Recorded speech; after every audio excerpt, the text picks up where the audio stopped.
Então, hoje começamos estes domingos dedicados à Eucaristia com este milagre da multiplicação dos pães. Este é o único milagre que os 4 evangelistas contam. Ninguém omitiu isto. Outros milagres contam 1, contam 2, contam 3 evangelistas, mas este todo mundo fala dele. O último a escrever foi João, que escreve mais ou menos pelo ano 90 e dá monte de detalhes e interpreta inclusive este milagre para nós.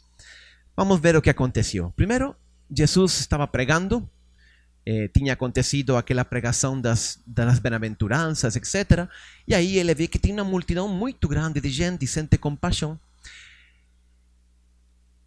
Diz o Evangelho que Jesus subiu a um monte. Na verdade, a palavra que usa em grego é uma montanha.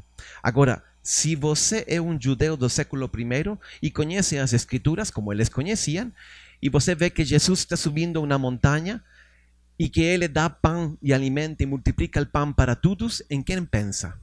Pensa em Moisés. Moisés também subiu a uma montanha e aí, orando e pedindo a Deus, alcançou para o povo de Israel o maná. De fato, nos domingos que vêm, Jesus vai falar do maná e se vai comparar ele mesmo com Moisés. Mas esta imagem já fica clara para os judeus daquela época. Por isso que eles falam ao final do Evangelho, este é o profeta que tinha que vir. De fato, existe um texto no Deuteronômio, onde Deus fala para Moisés, eu vou enviar, disse Deus para Moisés, um profeta como você. E ele, vou colocar as minhas palavras na boca dele e ele falará o que eu ordenar. Então, Jesus era, aos olhos dos judeus, e ele está fazendo tudo isto com esse simbolismo, o profeta que estava anunciado e que ia chegar. Aí, o segundo detalhe é que Jesus não apenas se preocupa da pregação, não apenas se preocupa de alimentar a alma das pessoas, ele também se preocupa pelas coisas materiais.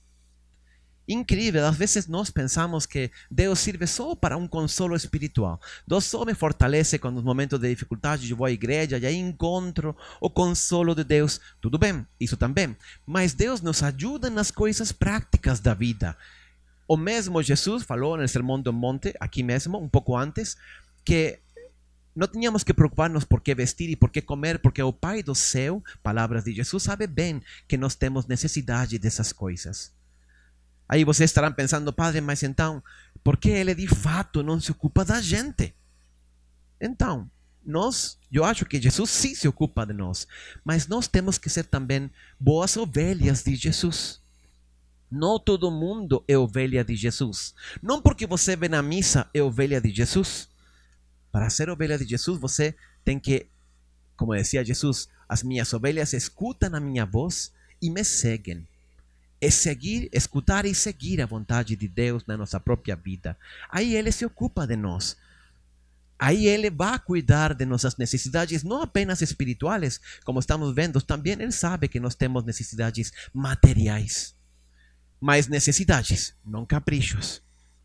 Alguém poderia pensar, ai padre, se Deus vai cuidar da gente e vai dar tudo, porque nada faltará, isso diz o Salmo, então eu não tenho ainda o iPhone 10. Não, isso é capricho.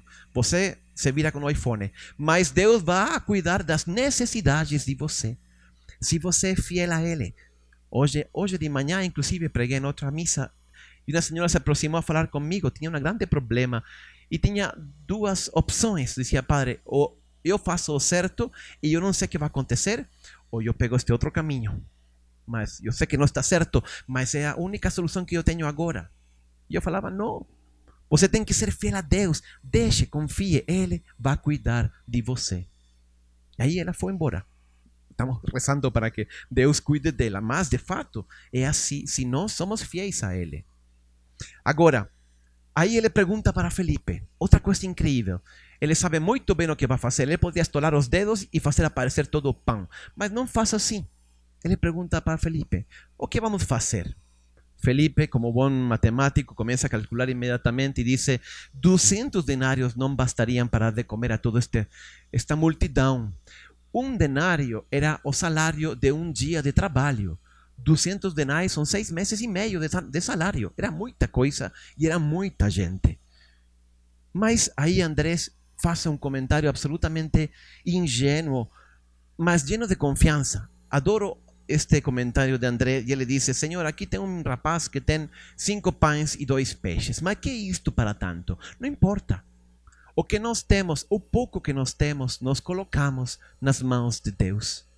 E aí ele faz um milagre. Deus pode fazer muito e grandes milagres, mas ele precisa de nossa parte do milagre. Não faz ele tudo. Ele pode fazer, mas de fato ele quer que nós colaboremos. Ele, em uma ocasião, acho que comentamos aqui em uma missa passada, Jesus foi a Nazaré. Não sei se vocês lembram. Aí esteve na sua cidade, onde todo mundo conhecia ele desde que era criança. E aí Jesus fala assim o evangelho: ele não fez milagres porque as pessoas não acreditaram nele. Não é que quando ele chegou a Nazaré perdeu poder, faltava a nossa parte, a parte das pessoas lá em Nazaré. Deus também pode fazer milagres na sua vida. Mas e aí? Você coloca a sua parte?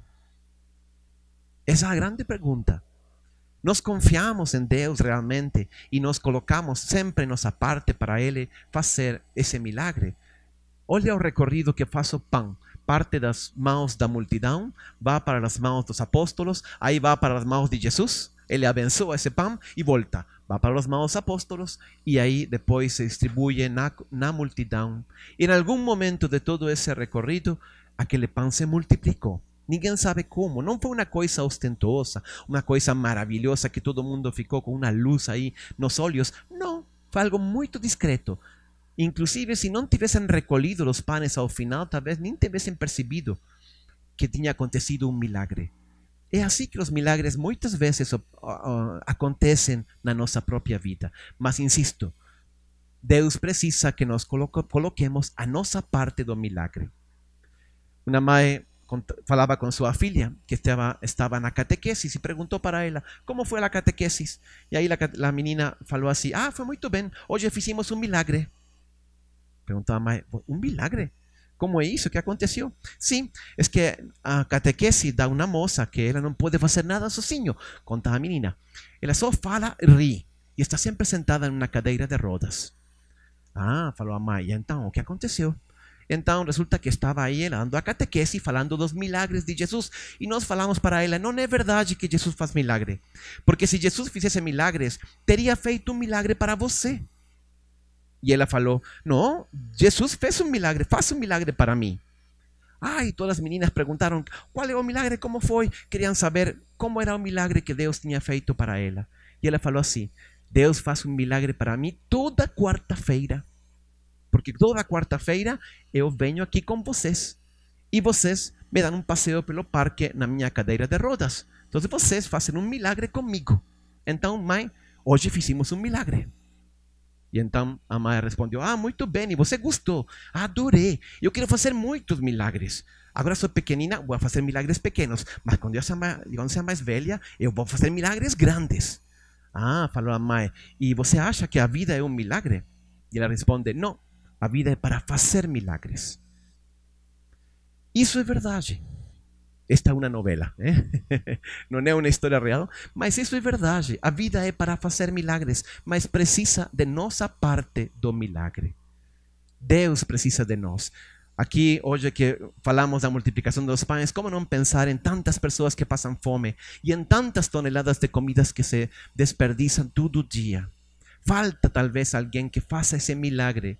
E não apenas o alimento material. Enfim, faltam tantas oportunidades que nós perdemos porque não enxergamos, porque achamos que é muito difícil, quase que impossível. Como eu vou ajudar a tanta necessidade, a tantos problemas? Não importa. Você faça seu pequeno milagre, a sua pequena parte. Deus faz o resto. E você nem sabe como, mas o pão se multiplica nas suas mãos. Finalmente, um último comentário. É lógico que Jesus vai aproveitar esta multiplicação dos pães para falar da Eucaristia. Hoje aqui é como um monte. E Jesus vai voltar a multiplicar o pão para nós. Do mesmo jeito que daqueles poucos pães comeu uma multidão lá que estava junto a Jesus, hoje de um único pão, que é o corpo e o sangue de Jesus, comem milhões de pessoas no mundo inteiro. Se alimentam com o mesmo pão em cada Eucaristia. Isto é um símbolo. Jesus está preparando e está anunciando este grande milagre da Eucaristia que acontece em todo altar, em cada igreja, em cada Santa Missa. Por isso, hoje, quando vamos comulgar, vamos aproximar-nos com uma especial fé. É o mesmo pão que comeram os apóstolos na primeira missa, na última ceia. É o mesmo sacrifício de Cristo realizado aqui hoje, como se nós estivéssemos presentes no lugar do Calvário. Esse alimento que Jesus nos dá. E saímos da missa levando essa graça, essa força. Deus fica conosco para ir lá e fazer muitos milagres. Que assim seja.